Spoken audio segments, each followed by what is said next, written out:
আজকে সুন্দর একটা কমেন্টসের অ্যান্সার করব। এই কমেন্টসটা কয়েকবার আসছে, বাট আজকে আমি ভিডিও আকারে নিয়ে আসলাম। কমেন্টসটা হলো, কাট এবং আনকাট লিঙ্গ সম্পর্কে ভিডিও দিবেন। কোনটাকে কিভাবে ভালো করা যায় এবং যত্ন নেওয়া যায়। নারীদের কাছে কোনটা বেশি ভালো সে সম্পর্কে আলোচনা করবেন। আশা করি আপনি তাড়াতাড়ি ভিডিওটা দিবেন। ধন্যবাদ ভাইয়া সুন্দর একটা কমেন্টস করার জন্য। দেশের এবং প্রবাসের ভাই বোনদের প্রতি সালাম। আসসালামু আলাইকুম। আমি প্রভাষক ডাক্তার রিক্তা পারভীন, হোমিওপ্যাথি এবং আয়ুর্বেদিক চিকিৎসক। আজকে সুন্দর একটা কমেন্টসের অ্যান্সার করব। এই কমেন্টসটা কয়েকবার আসছে, বাট আজকে আমি ভিডিও আকারে নিয়ে আসলাম।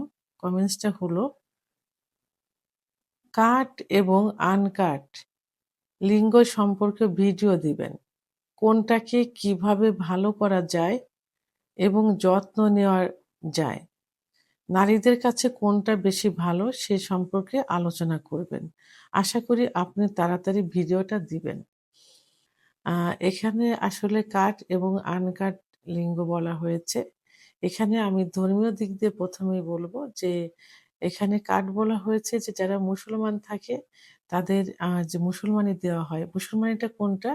যে লিঙ্গের আ অগ্রভাগের যে স্কিন, ফোর স্কিন থাকে, এই ফোর স্কিনটাকে সুন্দর করে রাউন্ড আকারে কেটে সেখানে সেলাই দেওয়া হয়। এটা কাট।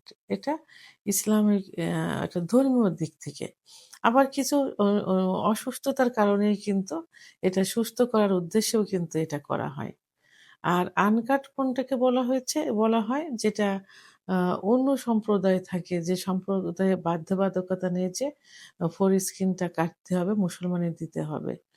সেটা হলো আনকাট আ বলা হয় এদেরকে। এখন এই কাট এবং আনকাট আ যত্ন নেওয়ার বিষয়টা বলা হয়েছে। যাদের মুসলমানের দেওয়া থাকে, অর্থাৎ ফোরস্কিন জায়গাটা যাদের কাটা থাকে রাউন্ড আকারে, তাদের যত্নটা আ নে ২ টারই নেওয়া খুবই প্রয়োজন। তো যত্নটা কিন্তু খুব শর্টলি নিতে হবে। অর্থাৎ গোসলের সময় আ এটাকে কুসুম গরম পানি দিয়ে আলতোভাবে ধুতে হবে।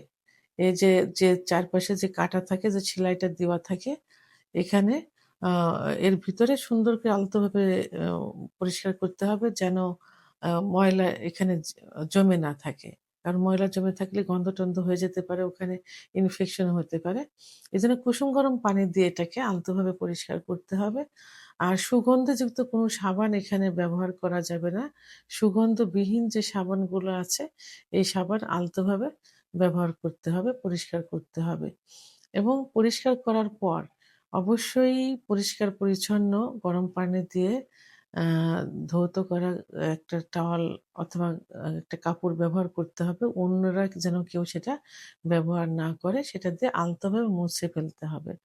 যখনই প্রস্রাব টয়লেটে যাইতে হবে তখনই আ সুন্দর করে এই রাউন্ডের যে পাশে সেলাই দেওয়া থাকে, সেই রাউন্ডের চারপাশে সুন্দর করে পরিষ্কার করতে হবে। এটা কাট যাদের মুসলমানের দেওয়া থাকে এবং সুস্থতার কারণে যাদের এটা কাটা হয়, সে যে ধর্মেরই হোক না কেন। আর আনকাট যাদের, তাদের উদ ক্ষেত্রে এ একই নিয়ম। তবে যখন পরিষ্কার করা হবে তখন আলতোভাবে সফট ভাবে উপরের দিকে চামড়াটা উঠাতে হবে। উঠিয়ে ওর ভিতরে সুন্দর মতো পরিষ্কার করতে হবে। সেটা কুসুম গরম পানি দিয়ে পরিষ্কার করতে হবে গোসলের সময়। এবং এখানেও সুগন্ধি কোনো সাবান ব্যবহার করা যাবে না। আ এখানে আ সুগন্ধিবিহীন সাবান ব্যবহার করতে হবে এবং কোনো গোসলের পরে একটা গরম পানি দিয়ে ধোয়া আলাদা একটা কাপড়, শুকনা থাকতে হবে কিন্তু রোদে শুকানো থাকবে, অর্থাৎ শুকনা থাকবে, অন্যের ব্যবহারে থাকবে না। এই কাপড় দিয়ে জায়গাটা ভালো করে মুছে ফেলতে হবে বা আ পানি সরিয়ে ফেলতে হবে। এখানে কোনো স্প্রে, কোনো সুগন্ধি ব্যবহার করার দরকার নেই। কারণ এই জায়গাটা কিন্তু অত্যন্ত সেনসিটিভ। যখনই পোষাবে এবং টয়লেটে যাওয়া হবে তখনই আলতোভাবে চামড়াটা উপরে উঠিয়ে পরিষ্কার করতে হবে। তা নাহলে কিন্তু ময়লা যাবে এখানে, জমে এখানে আ মা সু গন্ধ হয়ে যাবে, ইনফেকশন হয়ে যাবে। আর এখানে ইনফেকশন কিন্তু খুবই মারাত্মক। বড় কিছু আকার ধারণ করতে পারে। তো এটা একটা অ্যান্সার করলাম যে কিভাবে পরিষ্কার করতে হবে। আর মেয়েরা কোনটা পছন্দ করে।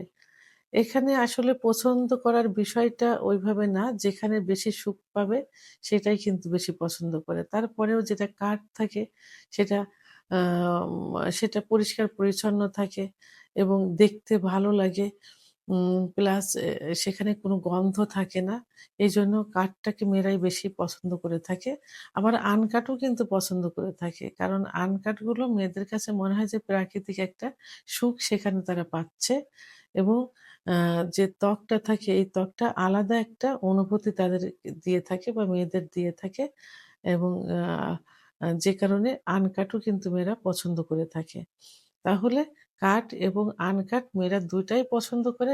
কারণ যেখান থেকে সুখ বেশি পাবে সেটাকেই তারা বেশি পছন্দ করে থাকে বা বেশি চেয়ে থাকে বা বেশি সুখ অনুভব করে থাকে।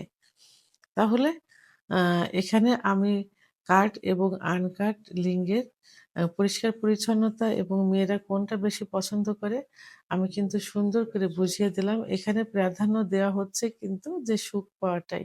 সুখ পাওয়াটা নিজের ভিতরে এটা সম্পূর্ণ নির্ভর করে এবং সেটা দুটাতেই সে পাইতে পারে যেটাতে বেশি আ মানে সৌন্দর্য আকর্ষণীয় মনে হবে এবং যেটা আ তারা সুখ বেশি দিতে পারবে সেটাকেই কিন্তু তারা বেশি পছন্দ করে থাকে। ভিডিওটি সম্পর্কে যদি কোনো মতামত থেকে থাকে অবশ্যই কমেন্টস এর মাধ্যমে জানাবেন। আর ভিডিওটি ভালো লাগলে লাইক, কমেন্ট, সাবস্ক্রাইব করে আমার সঙ্গে থাকুন। আল্লাহ হাফেজ।